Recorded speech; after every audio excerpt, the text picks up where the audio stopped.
Family and friends gathering tonight to remember a murdered 19-year-old.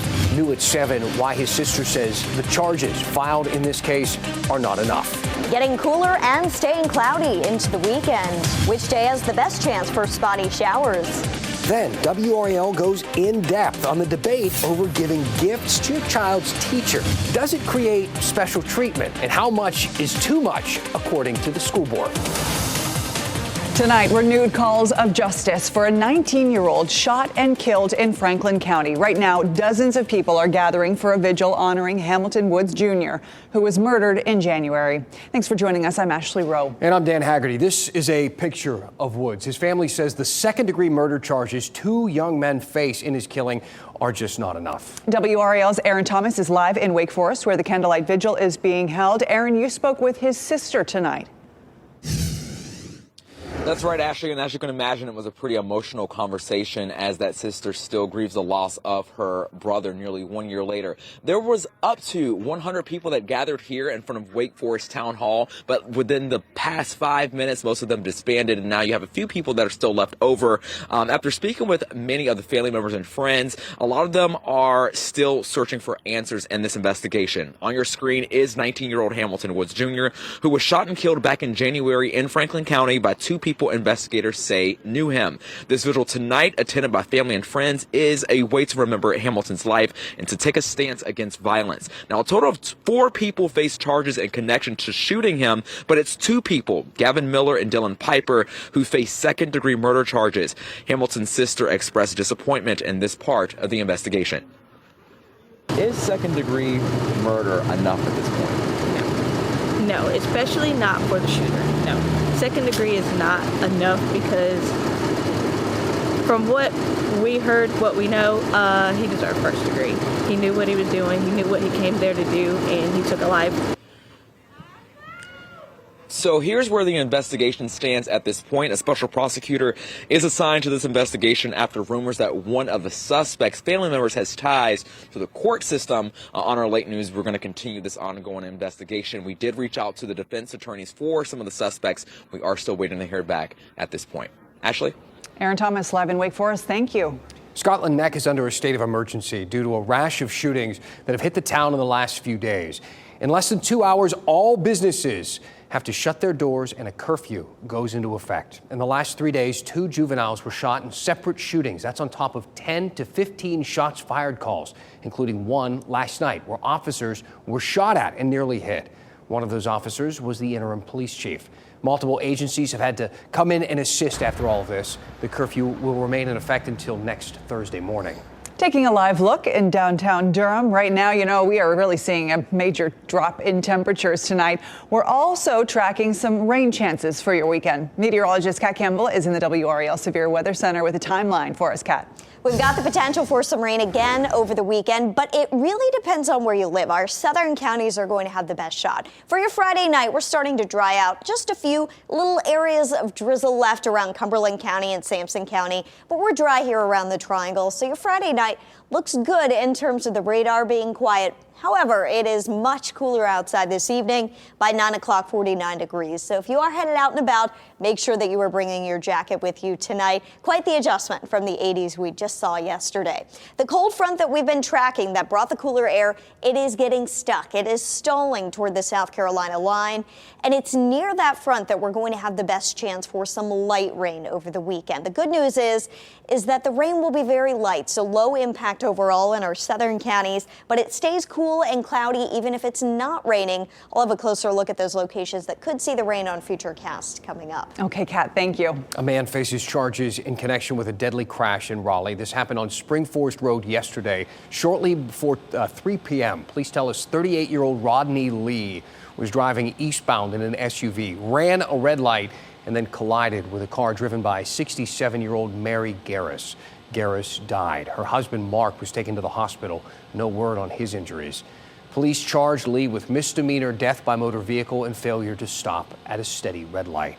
Skeletal remains found in Fayetteville last month belong to a man missing since 2018. The medical examiner determined those remains belong to the person on your screen, 19-year-old Devontae Lawrence. His cause of death was not released. However, police say it's no longer considered a homicide investigation.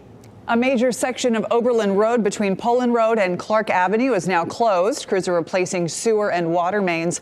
Access will be available to businesses and homes in the construction zone. All other traffic will be detoured onto Woodburn Road and Enterprise Street. Democrats in Ohio, Virginia, Kentucky, and Pennsylvania scored some big victories in elections this week. That's a trend we're seeing in other states, too, including in North Carolina, but not in the areas you might expect. WRAL Capitol Bureau Chief Laura Leslie talked to experts about what it might mean for next year's elections.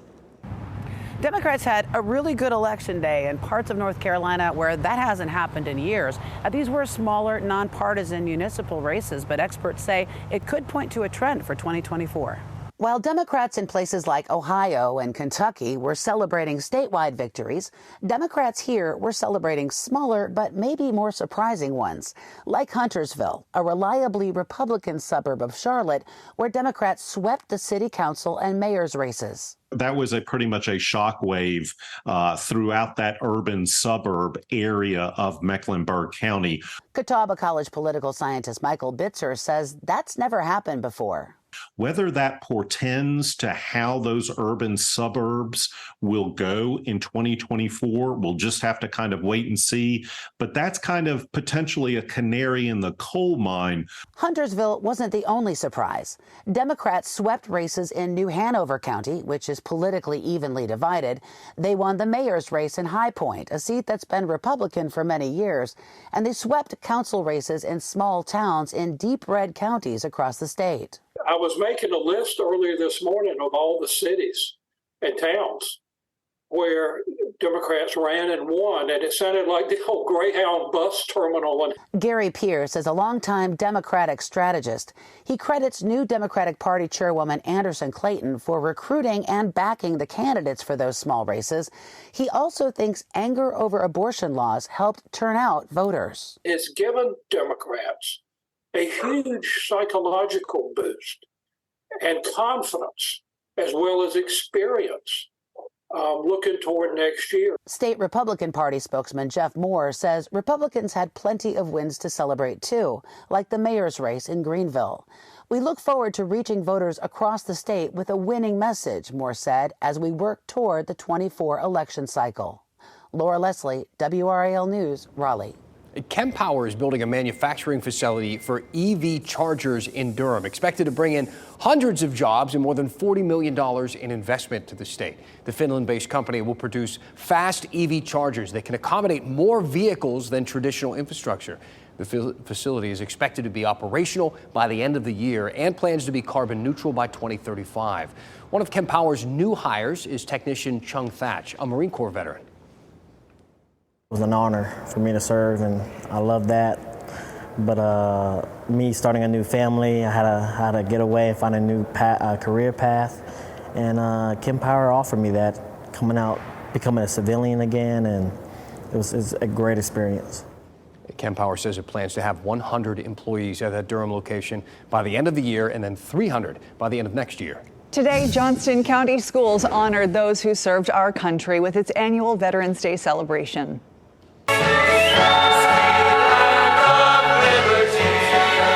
Dozens of military veterans filled the Smithfield-Selma High School for this special tribute. Students sang and gave speeches to the servicemen. Johnston County Schools has hosted this event for 19 years. So there soon could be a limit on how much money parents can give teachers in our area. You maybe have heard about this new policy Wake County is considering right now. Coming up, we're going to take a closer look at what would and what would not be allowed under these new rules and why the state's largest school system sees this as a priority when we go in depth next. And taking a live look at Cary, people out there on the ice rink in Fenton. Those temperatures are dropping fast at this hour. Meteorologist Kat Campbell has a timeline on some rain chances this weekend. That's coming up.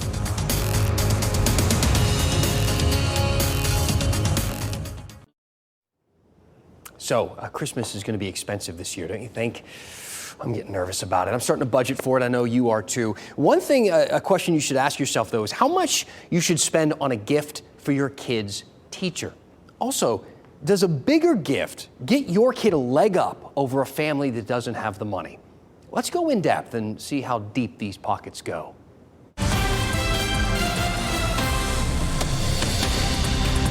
So, right now, according to Wake County Schools, whatever you give should be of, quote, nominal value. But what is nominal exactly? What's the definition of that? Doesn't really help you that much, does it? I mean, nominal to who? To the teacher? To the parents?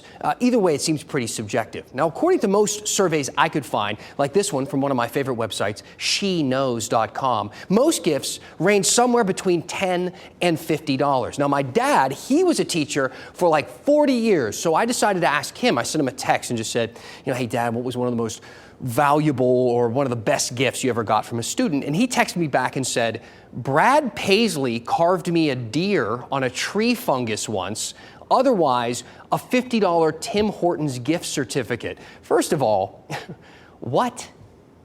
Brad Paisley, country music superstar, Grammy-winning Brad Paisley carved you a deer out of a tree fungus. And this is the first I'm hearing about it. Also, who still gives gift certificates? Do those still exist? Anyhow, the Wake County School Board wants to end the debate, and they set a limit, a max amount that you can give. And they discussed it at a recent meeting, landing at the amount of $75. They explained it to me further like this, saying in part in an email, this policy puts in place structures to prevent the perception of paying for grades or favors, implying that teachers can be bought or influenced with lavish gifts. One member of the board who previously taught at a private school gave an example of one of these over-the-top gestures. We'll play it. You might have to pay attention to the subtitles here. Listen. From my own experience, I worked at a private school where they also had this problem where one of our teachers was gifted a free flight to anywhere in the United States. Pretty nice. So, okay, think of it this way. If you're a teacher and there's a kid going through your school who may give you a huge gift, like a plane ticket to anywhere, would that influence the way that you treat them? I spoke to one teacher who said, no way. I can speak for a lot of teachers that is not the expectation that we have, that if depending on the amount that a family gives, that's the amount we support their children. That's so ridiculous. That's Turquoise Parker. She's at Lakewood Elementary School in Durham. She found the whole thing to be insulting. Says it has nothing to do with money either. It's about the principle. The thing that this is doing is trying to place blame on families instead of bringing this back to the people on Jones Street. If you would fully fund public schools and you would give teachers the pay that they deserve, we might not have to talk about something small like families giving us gift cards. Okay, so it has a little bit to do with money, right? We're always talking about teachers and funding education is a much bigger ball of wax. If you'd like to have that conversation, we can talk about it. But for a little bit of context, the National Education Association does rank North Carolina 46th in the country at starting salaries for new teachers and 36th overall for average salaries. They also found that about 90% of teachers nationwide go out of pocket for classroom supplies, spending an average of $500 a year of their own money on stuff for school and your kids, which may be what inspires you to be so generous when it comes to a gift or over the holidays. So, how can you appreciate your kid's teacher without making it seem like you're bribing them? Well, there are lots of ways. First, you could donate supplies. There's no limit to this. If you want to spend $1,000 on dry erase markers and donate it to the class, please go do it. Second, you can give a group gift. Get together with another parent or a group of parents. You can pool your money and give whatever you want as long as it's not coming from an individual. There is no limit. You can also give more frequently if that's your thing. This rule, new rule, if it is actually applied, would be $75 per gift. So give a gift a day if you'd like, if that's your thing. Lastly, how did they land at $75 exactly? Well, they think that is a fair number. It's not too high, it's not too low, kind of the Goldilocks amount, which reminds me, if you're one of those people who gives some folksy gift that a Goldilocks would like a homemade porridge in an artisan bowl that you bought at the fair, or some generic Starbucks mug with ground Pike Place jammed inside, wrapped in cellophane, most teachers do not like that. They want gift cards, mostly. If you don't believe me, do one Google search. There's a million write-ups about it. Some schools will even send you a wish list that teachers have so you know exactly what it is that they want, what they need, what they don't need. And yes, Ashley, my dad did teach Brad Paisley in the 6th grade in the 80s in an art class. And if you're curious, there are many types of tree fungus. This is one example. It's called a bracket fungus. You can carve it, then it will dry and harden. It's a country thing, all right? And don't forget, this segment is a community thing. It gives all of you at home an opportunity to ask questions. Put us to work for you. That is why we are here. Email me at dan@wral.com. Let me know what is on your mind, and we will go in depth. The school board actually will make its final vote on this gift limit sometime in the near future. I like that Brad Paisley at least stuck to the theme. You know, art class, I'm going to make him an art thing. My dad actually said Brad Paisley was a very talented little artist. Go figure. I want to interview your dad. All right. And Dan, by the way, that Durham teacher you spoke with, Turquoise Parker. Yes. She's going to be featured on NBC's The Wall tonight. No, can you believe that? Yeah, the show spotlights people doing big work in their communities. She and her husband could win $1 million. The Wall airs tonight at 8 o'clock right here on WRAL. You got to watch. Yeah, we're all rooting for you. Boy, it is getting cooler out there. If you're going to one of the Friday night football games, you might want to bring a blanket with you because temperatures are dropping, Kat. They are. This is a well-forecast cold front. We've been telling you about it all week. We knew the 80s wouldn't last. We're at 48 now in Roxborough, 53 in the Triangle, 54 in Fayetteville and Clinton. It's going to feel a bit more like ice skating weather, though, in Fenton this weekend. You can see the Zamboni out on the ice earlier. They had a lot of people ice skating. Certainly better weather for it. And there's also the Holiday Makers Market tomorrow. Can't rule out a sprinkle mainly to our south. I really think Fenton should be in okay shape, but we've got that small chance early. Otherwise, temperatures in the 50s into the early afternoon. If you're headed out that way, there's also the Crossroads Plaza tree lighting ceremony happening. Temperatures will be in the 50s for the event, so make sure that you are bundled up. And we've got a lot of those festive events on the way, especially as we get toward next weekend. Starting tomorrow, the Raleigh Christmas Parade will be on our 7-day forecast. The rain is starting to clear out of our area, pushing to the south and east, but the cold front is getting stuck across the North Carolina-South Carolina border. And now that it's stalling out, it's going to act as that corridor for these waves of rain to move in from southwest, the Gulf of Mexico, up to the northeast. So you may wake up to some very light rain tomorrow if you live in Fayetteville. Rayford, Clinton are southernmost counties. That could extend as far north as Goldsboro. At this point, it's fairly unlikely that the Triangle would see it, but we've still got that small chance. And then into the evening, a small chance of a sprinkle in our southern counties. This is not going to be a pouring rain. This won't be anything significant, just some light rain that really won't add up to much in your rain gauge. Better rain chances Sunday are going to be at the North Carolina coast, though we may still see some light rain across the southern half of our viewing area Sunday. And this model is just too optimistic on clearing out the clouds. I don't expect the clouds to clear out like that on Sunday, unfortunately. Your forecast rainfall over the next 5 days, up to a quarter, maybe perhaps half an inch of rain closer to the coast. Beneficial rain there, but even in Fayetteville or southern counties that have that better chance of seeing some additional rain this weekend, 1/10 of an inch and 100th of an inch around the Triangle. So really not any kind of significant rain around here. Tomorrow, our high should be around 60 for Veterans Day, just 55 on Sunday. Next week, though, it is feeling like November. High temperatures will be in the 60s. I do think that we're going to see a lot of upper level clouds linger in the area next week.